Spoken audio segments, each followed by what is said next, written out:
Encore ce matin, je célèbre la grâce que mon Seigneur et que mon Dieu m'accorde. Je célèbre la grâce et le privilège qu'il me fait. Alléluia.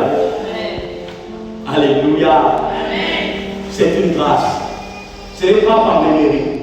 Ce n'est pas parce que j'ai une plus grande connaissance. Non. Mais c'est la grâce de Dieu. Alléluia. Amen. Et je célèbre encore cette grâce ce matin. Je glorifie encore le Seigneur ce matin. Alléluia. Amen. Si, comme j'ai souvent l'habitude de dire, on a un bon papa, un père qui est à l'écoute du Saint-Esprit. Alléluia. Vous savez, c'est une grâce. C'est une grâce d'avoir un père qui écoute le Saint-Esprit. Parce que lorsqu'il écoute le Saint-Esprit, nous sommes sûrs qu'il sera toujours sur le droit chemin. Alléluia. Et je célèbre le Seigneur pour le papa qu'il nous a donné. Je célèbre le Seigneur pour le leader qu'il nous a donné. Je célèbre le Seigneur pour le mentor qu'il nous a donné. Amen. Je célèbre le Seigneur pour l'enseignant qu'il nous a donné. Alléluia. Certainement ne seront pas compte, bien-aimés. Mais lorsque tu pars, on t'invite, tu visites, tu bénis le Seigneur pour le Père que tu as. Amen. Alléluia. Alléluia.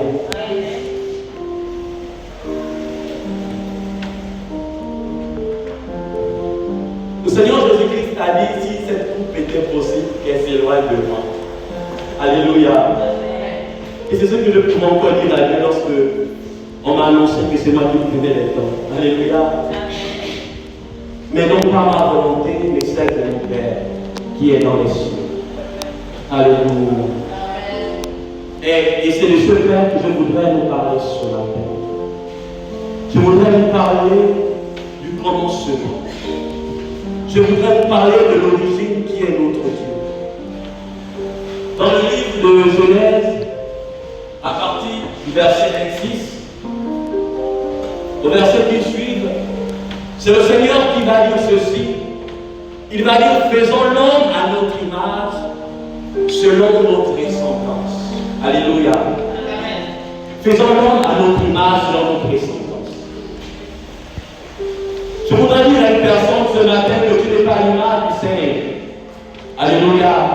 Que tu as l'image de Dieu. Amen. Réalise que tu as l'image de Dieu et que Dieu est ton origine. Oui, alors qu'il a dit faisons l'homme à notre image, selon notre ressemblance, qu'il domine, qu'il assujettit, et qu'il soit fécond. C'est le plan que Dieu avait pour l'homme. C'est le plan merveilleux que Dieu avait pour l'humanité, l'homme en général.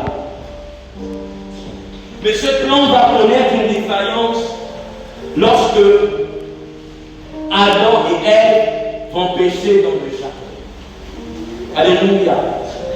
Alors qu'ils étaient dans le jardin, un endroit si magnifique, un endroit si beau et merveilleux, ils vont recevoir l'instruction, celui de ne pas manger l'arbre de la connaissance du bien et du mal. Ils vont les obéir, ils vont faillir à l'instruction. Et lorsqu'ils vont le faire, cette désobéissance va engendrer des infirmités chez l'homme. Alléluia. Amen. Alléluia. Amen. J'espère qu'on me suit. Amen. Et lorsque ça va engendrer des infirmités chez l'homme qui était créé pour dominer va être assujetti. Alléluia. Amen. L'homme qui était créé pour remplir, bien-aimé, va passer à côté de toutes ces choses. Et là, l'image, la ressemblance du Dieu vivant que l'homme avait dès le commencement va être ôté, va s'effacer. Il va y avoir comme une sorte de déconnexion. Déconnexion du Père, déconnexion de l'origine. Alléluia. L'homme qui a été créé pour être connecté à Dieu va se retrouver déconnecté. Là, c'est c'est une infirmité. Et quand on va se retrouver déconnecté à la présence, à la personne, à la source qui est Dieu, il va chercher par tant de moyens de retrouver cette connexion, mais elle sera vaine. Alléluia.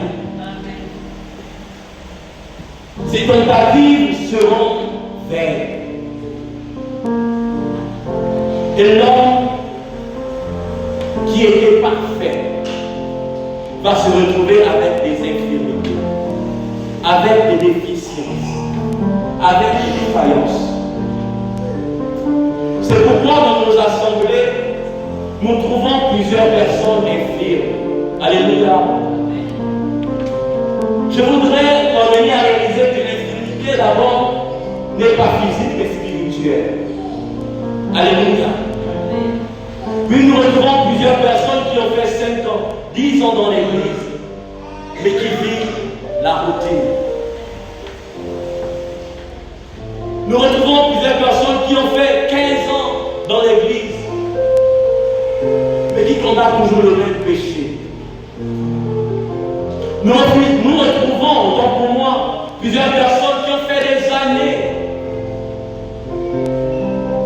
mais qui sont les mêmes. Là, c'est l'infirmité. Alléluia. Le thème de mon message s'intitule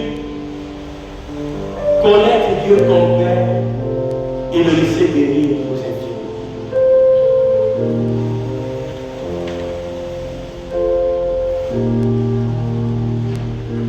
Connaître Dieu ton Père et le laisser guérir nos infirmités. Alléluia. Il y a deux mots qui ont attiré mon attention dans ce thème, Père et infirmité. Je cherchais la définition de Père, il y en avait plusieurs. Et j'ai retenu 2. Le Père est celui qui a engendré. Alléluia. Le Père est celui qui a engendré. Le Père est l'origine de l'éternel. Alléluia. Et il y a un mot de la définition du Père qui a attiré mon attention, c'est engendré. Engendré, c'est celui qui est à l'origine et qui transmet toutes choses. Engendré, celui qui est à l'origine et qui transmet toutes choses. Engendré, comme deuxième définition, c'est donner la vie, c'est faire naître. Alléluia. Et comme deuxième définition, comme autre mot, comme pour moi, infirmité. Infirmité qui veut dire en grec malakia. Malakia qui veut dire faiblesse. Comme deuxième définition, infirmité, défaillance. Défaillance touchant le corps ou l'esprit. Et rendant dans une incapacité physique ou mentale. Alléluia. Alléluia. Comme je disais, dans nos assemblées, nous retrouvons plusieurs personnes infirmes. Est-ce que Dieu ne veut pas les guérir de leur infirmité, de nos infirmités? C'est le but même. Alléluia. Mais comment?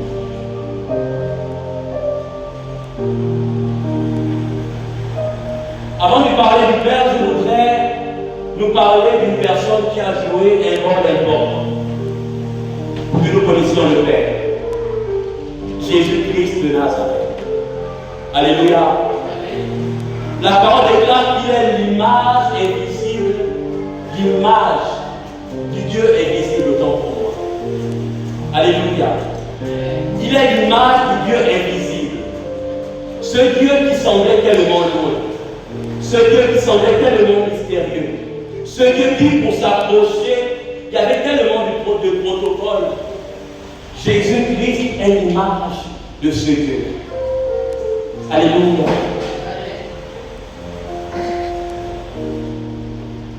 Au travers de Jésus-Christ de Nazareth, notre Dieu a montré que c'était possible. C'était possible de nous rapprocher de lui. C'était possible de pouvoir marcher avec lui. Alléluia. C'est pourquoi on l'appelle Emmanuel. Dieu avec nous. Ou encore Dieu au milieu de nous. Quel est le rôle d'Emmanuel?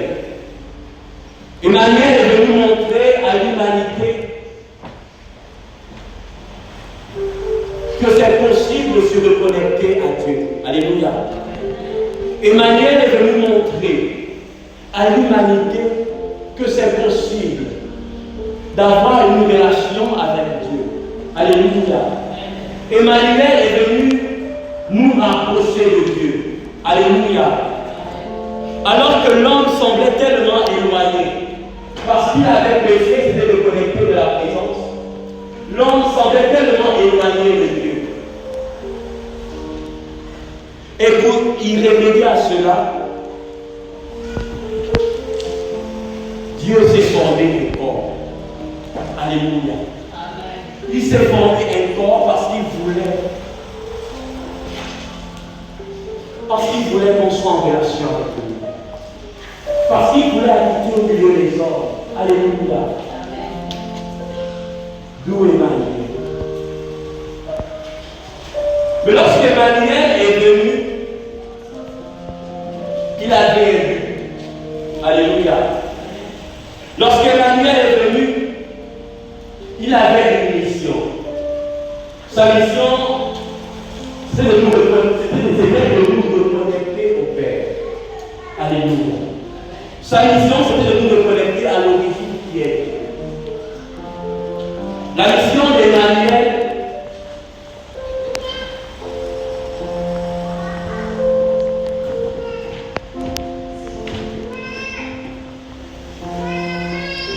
était de montrer que c'est possible d'avoir une relation particulière avec Dieu. Alléluia. Je voudrais que nous puissions lire notre premier verset qui se trouve dans Jean 14. Au verset 6. Si on peut tous se lever.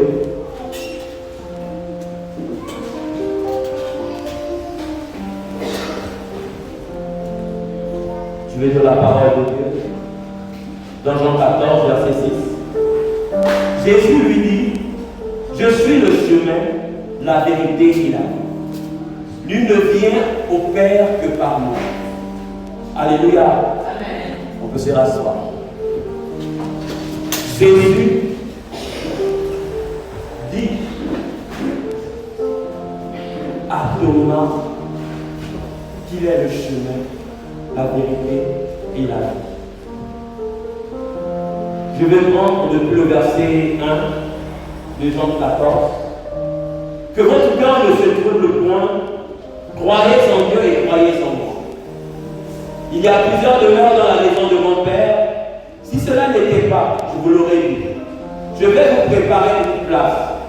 Et lorsque je m'en serai allé et que je vous aurai préparé une place, je reviendrai et je vous prendrai avec moi, afin que là où je suis, vous y soyez aussi. Vous savez où je vais et vous en savez le chemin. Thomas lui dit, Seigneur, nous le savons où tu vas, comment pouvons-nous savoir le chemin? Verset 6, Jésus lui dit, je suis le chemin, la vérité et la vie. Nul ne vient au Père que par moi. Alléluia. Amen. Alors que le Seigneur Jésus était avec les disciples, les apôtres, Et là, il va commencer à parler avec eux. Il va les fortifier en leur disant que votre cœur ne se trouble point. Croyez en moi, aussi croyez en Dieu. Et là, il va commencer à énumérer qu'il y a plusieurs demeures dans la maison de mon Père. Je m'en vais vous préparer une place. Alléluia. Et lorsque j'aurai préparé la place pour chacun de vous, je vais révéler vos plans. Et quand je reviendrai, afin que là où moi je suis, vous soyez aussi. Parce que vous savez le chemin, vous savez aussi où je vais. Et là, Thomas, autant pour moi, va s'exclamer en disant, nous le savons, le chemin.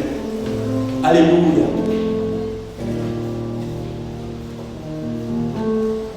Thomas va dire, nous le savons, le chemin, alors que le chemin était avec eux. Alors que le chemin marchait avec eux.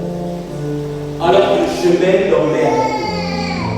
Alors que le chemin était juste à côté d'eux. Alléluia. Et là, Jésus va dire, je suis le chemin. Lui, il est le chemin qui nous reconnaît au Père. Alléluia.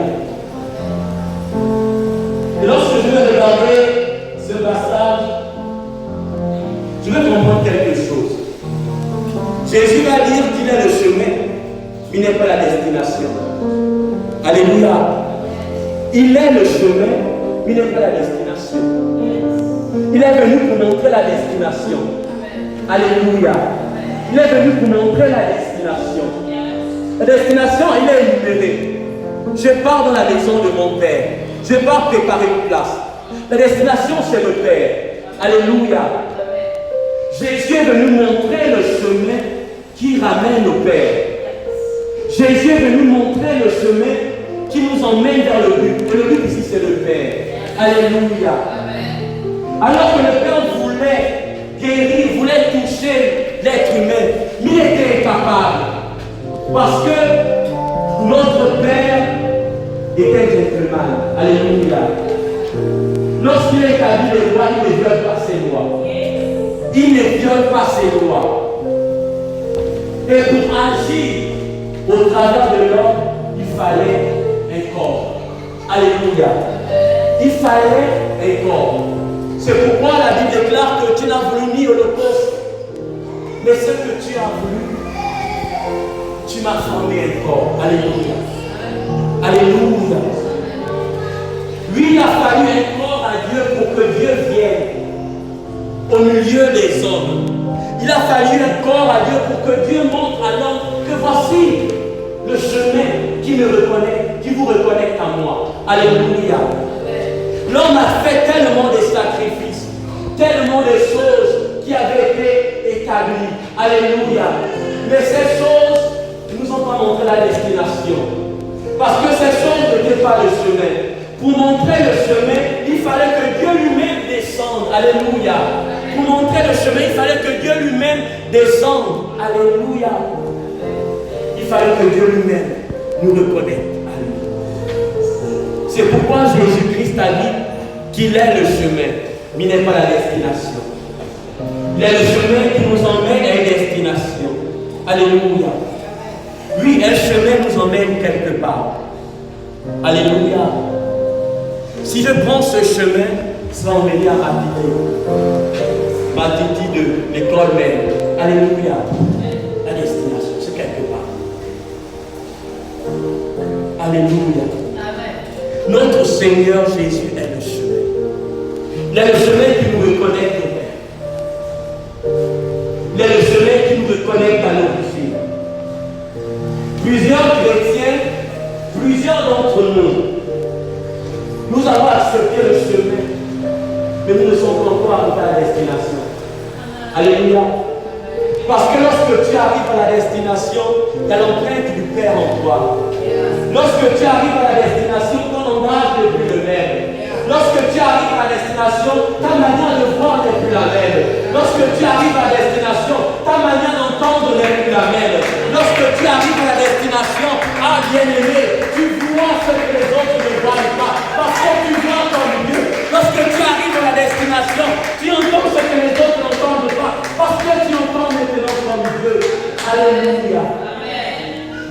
destination. Oui, plusieurs nous empruntent le chemin qui est Jésus, qui est Emmanuel, sont pourtant vers la destination. La destination ici, c'est Dieu.